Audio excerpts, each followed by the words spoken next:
the needle now because everyone is actually a fucking student. Everyone arrested is like actually a student. So now, or faculty or teachers. So now they're turning around and being like, well, they're all terrorists. Students are actually terrorists and we have to kill them. There were new crackdowns on those campus protests against the war in Gaza. None of these media narratives work. And I have tried my very best. In Oregon. I have tried my very best to desperately push back against the steady flow of misinformation. But of course, like, you know, we don't have the same power to influence masses in the same way that like mainstream media can. So I'm trying my fucking best out here, and I'm sure you guys are as well. But ultimately, it doesn't really matter because as long as the media will consistently say all of the wrong things and report on it with false framing and lie and then never actually be held accountable for lying about things, it won't matter.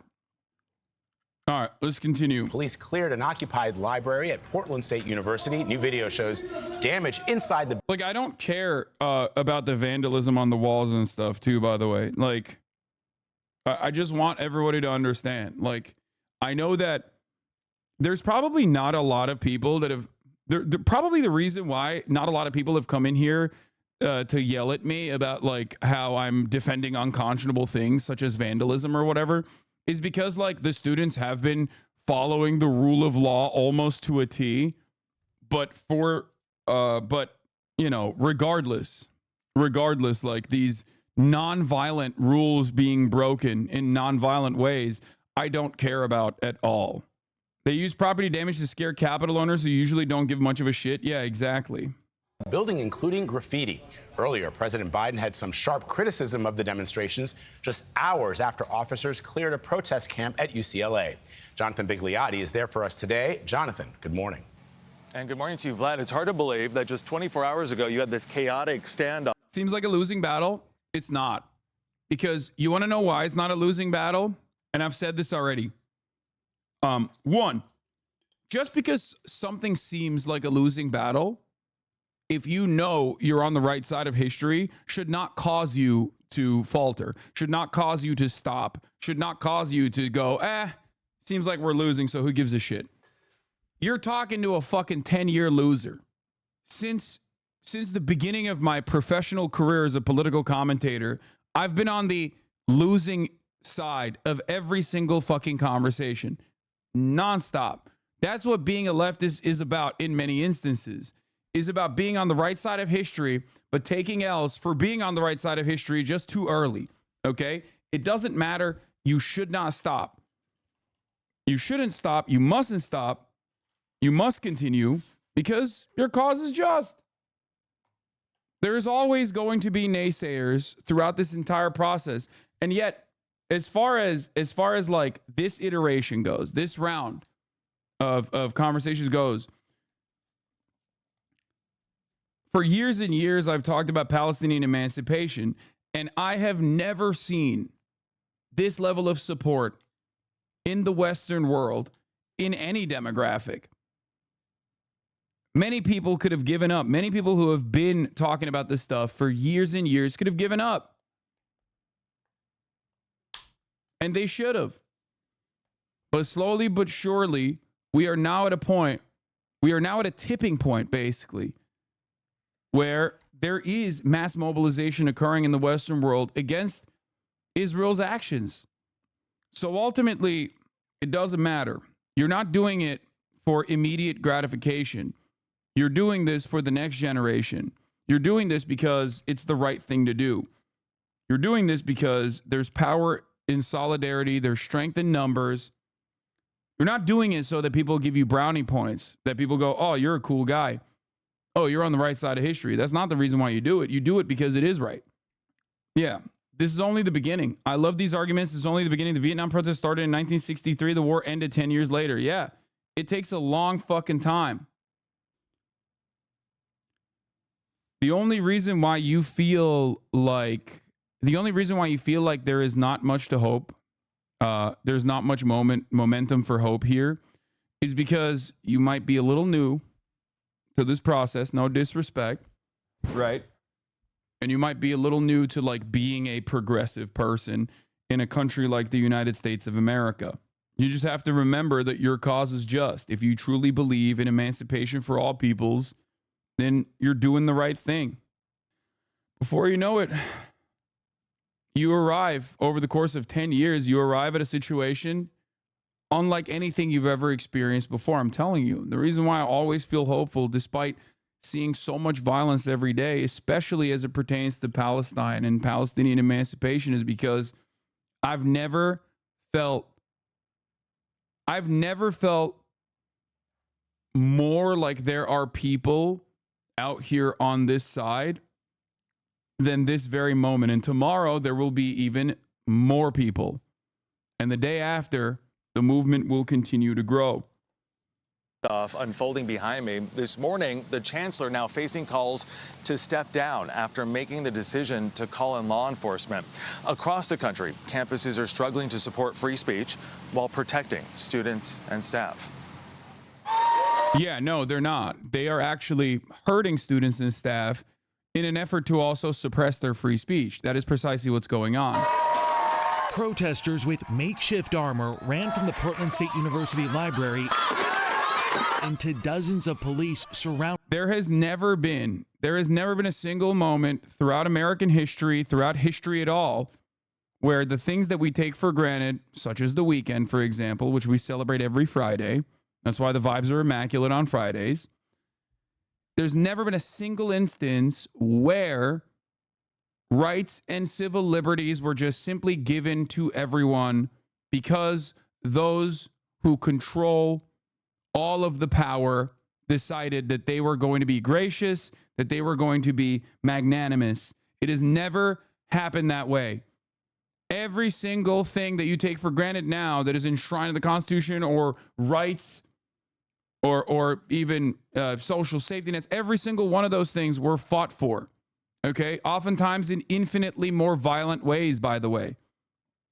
Infinitely more violent ways than the situation that you're seeing in front of your eyes currently. Surrounding the area as officers cleared out a days-long occupation Thursday. Outside, tense clashes as authorities threw protesters to the ground and arrested several. At one point, how do you fight the feeling of hopelessness? Simply through belief in the cause. All I'm saying is if you're a socialist, if you're a leftist, if you're a progressive for a long enough time, you will start recognizing that despite the immediate L's that you're taking all the fucking time and things seeming very hopeless, that there is always momentum building up, that truth finds a way, that justice finds a way. If you push and push and push, no matter what, you will inevitably see victory. You have to maintain revolutionary optimism. It's just something you have to do. That's why I always try to explain to people. I always try to explain to people that, like, being a leftist is not about being cool. It's not about being liked. Even by people even by entire groups of people that you're advocating for, right? Like, people will sometimes come in here and be like, well, I advocate for trans people, but they yell at me all the fucking time. And it's like, yeah, okay. So what? Are you advocating for trans people because you want trans people to like you and think you're cool? Or are you advocating for trans people because you think it's fucked up what the government is doing to trans people, like legislating them out of existence? Who gives a shit? That's why, unlike many of my contemporary peers, okay, my position on this stuff has not really changed in the reactionary way. Many people turn around and go, oh, people are yelling at me, so I'm throwing out everything that I supposedly believed. I don't have a fucking moral compass that swings wildly like that. And you shouldn't either. You mustn't. Same with Black Twitter. Black Twitter is eating your ass, dude. They're calling you a white supremacist. The Barbs are calling you a white supremacist. Okay. I guess it's fine now. I guess I no longer am in favor of genuinely restructuring the white supremacist criminal justice system. Like, that's ridiculous. Are you so malleable that a couple people yelling at you changed your entire worldview, it blows my fucking mind. And the same thing goes for even fucking Nazis. Like, I advocate for healthcare for all, including fucking Nazis. Okay. My goal is to fix the economic volatility that creates radicalization of that sort, that makes a perfect breeding ground for reactionary sentiment. My job and my goal, my overall goal, is to create an environment where it's virtually impossible to become a Nazi.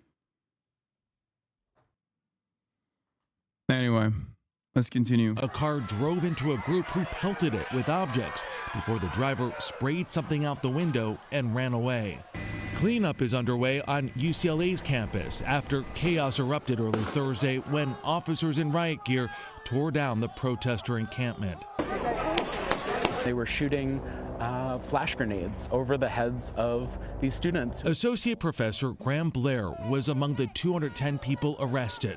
They violently threw protesters from inside the encampment to outside the encampment, and I saw bodies flying through the air. There's no other way to describe it. In New York, newly released police body camera footage shows officers at Columbia University cutting their way through barricades after the school called in the NYPD to clear protesters from the campus.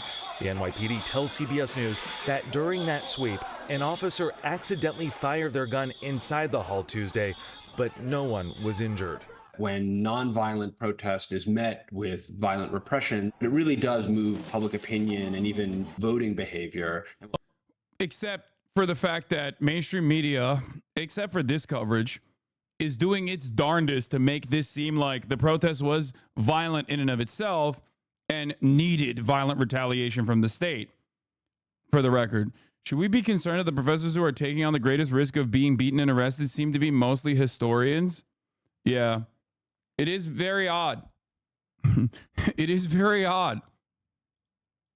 Omar Wasu has studied the impact of protests for about 20 years. If the police use heavy-handed tactics, it sort of ignites a larger movement.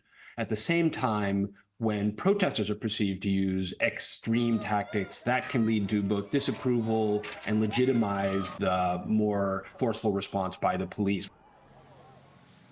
And several universities say it's bad actors that are sparking the violence. In New York City, Mayor Adams confirming 30% of the NYPD Intel Department maintains an office in Tel Aviv? Yes. Would you be shocked to find out that the IDF has also trained most local police departments post 9/11 on counterterrorism? Those arrested at Columbia University had no affiliation to the school. Back here at UCLA, we do not know the identities of all of the 210 people that were arrested, but Jerika, many of them were students and in some cases, faculty members. All right, Jonathan Bigliotti, thank you.